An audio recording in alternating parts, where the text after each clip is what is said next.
Welcome back guys to my YouTube channel. तो आज मैं बात करने वाला हूँ रिट्स या article 32 of the Indian constitution.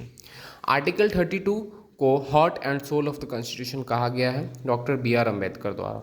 आपको पता है कि दो टाइप के राइट्स होते हैं, एक होते हैं जस्टिशिएबल राइट, एक नॉन जस्टिशिएबल।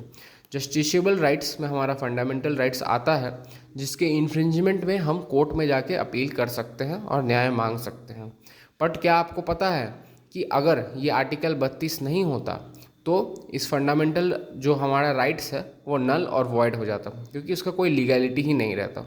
इसीलिए इसको heart and the soul of the constitution भी कहा जाता है।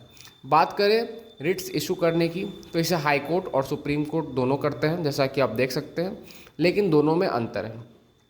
हाई कोर्ट का थोड़ा ब्रॉडर इसका जुरिस्डिक्शन है और सुप्रीम कोर्ट का नैरोअर है। हाई कोर्ट इसे fundamental right, legal right, constitutional right के इन्फ्रिंजमेंट में इशू कर सकता है, वहाँ तक कि सुप्रीम कोर्ट सिर्फ इसे फंडामेंटल राइट के इन्फ्रिंजमेंट में इशू कर सकता है। सुप्रीम कोर्ट इसे all over the country issue कर सकता है, बट हाई कोर्ट इसे सिर्फ अपने जुरिस्डिक्शन में इशू कर सकता है। फॉर एग्जाम्पल, अगर मैं पटना में रहता हूँ तो पटना हाई कोर्ट मेरे ऊपर रिट इशू कर सकता है, ना कि आंध्र प्रदेश की हाई कोर्ट। यहाँ तक आप समझ सकते हैं। और ये एक डिस्क्रिशनरी पावर है हाई कोर्ट का, मतलब हाई कोर्ट इसे रिफ्यूज़ कर सकता है। बट अगर आप इसे दोबारा अपील लेकर सुप्रीम कोर्ट के पास जाते हैं तो उसे रिट इशू करना ही पड़ेगा, क्योंकि ये उसका मैंडेटरी पावर है। अब बात करते हैं रिट्स के बारे में। तो 5 टाइप के रिट्स होते हैं: habeas corpus, mandamus, prohibition, certiorari and quo warranto. सबसे पहले बात करते हैं हैबियस कॉर्पस की। तो हैबियस कॉर्पस का लैटिन मतलब होता है to have the body of. ये कब यूज़ किया जाता है? ये अनलॉफुल डिटेंशन में, जो कि आर्टिकल 22 के बारे में बात करता है। डिटेंशन के बारे में बात करें तो 2 टाइप के डिटेंशन होते हैं, एक होता है प्रिवेंटिव डिटेंशन, एक होता है प्यूनिटिव डिटेंशन। प्यूनिटिव डिटेंशन में क्या होता है कि आप कोई क्राइम कर लिए उसके बाद आपको पुलिस पकड़ेगी। प्रिवेंटिव डिटेंशन में क्या होता है कि आपके क्राइम करने से ठीक पहले आपको पुलिस कर लेगी। उस केस में आपको 3 महीने के लिए जेल में रखा जाता है और वो फर्दर एक्सटेंड भी हो सकता है, हाई कोर्ट के बेंच ने अगर अलाउ कर दिया।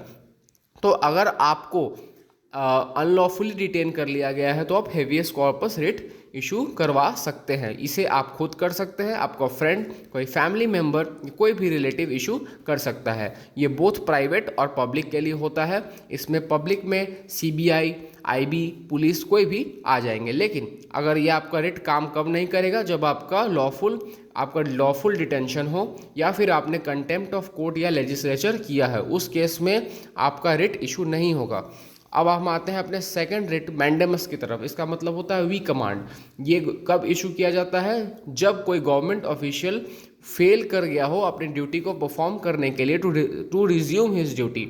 ये प्राइवेट इंडिविजुअल की तरफ इशू नहीं किया जा सकता है, डिपार्टमेंट इंस्ट्रक्शन नहीं किया जा सकता है, और इसे आप प्रेसिडेंट और गवर्नर और chief justice of high court के खिलाफ इशू नहीं कर सकते हैं।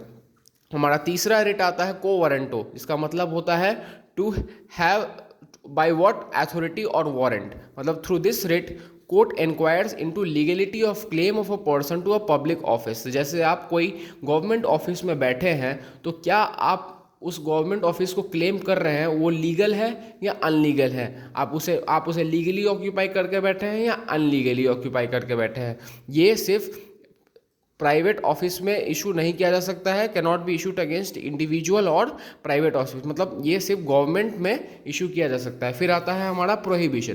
प्रोहिबिशन हम लोग सिर्फ जुडिशियल और क्वासी जुडिशियल बॉडी में करते हैं। ये सुप्रीम कोर्ट हाई कोर्ट पे इशू कर सकता है, हाई कोर्ट डिस्ट्रिक्ट कोर्ट पे और डिस्ट्रिक्ट कोर्ट सबऑर्डिनेट कोर्ट पे। यहाँ पे higher judiciary body to lower in order to restrict the use of power because they have extended their jurisdiction to act। अब बात करते हैं सर्टियोरिटी की। कुछ केसेस में डिसीजंस दे दिए गए होते हैं, उस केस में क्या होता है, जो हमारा हायर कोर्ट है वो लोअर कोर्ट से केस ट्रांसफ़र कर सकता है, इसे हम सर्टियोरिटी करते हैं। और ये एडमिनिस्ट्रेटिव बॉडी में भी यूज़ होता है। जैसे आईएएस और सिविल सर्वेंट्स ने कोई केस डिसाइड कर लिया है तो उस केस में क्या कर सकती है जुडिशियल बॉडी, उस केस को अपने तरफ मंगा के फिर से सॉल्व कर सकती है। Thank you. सब्सक्राइब करिए हमारे चैनल को।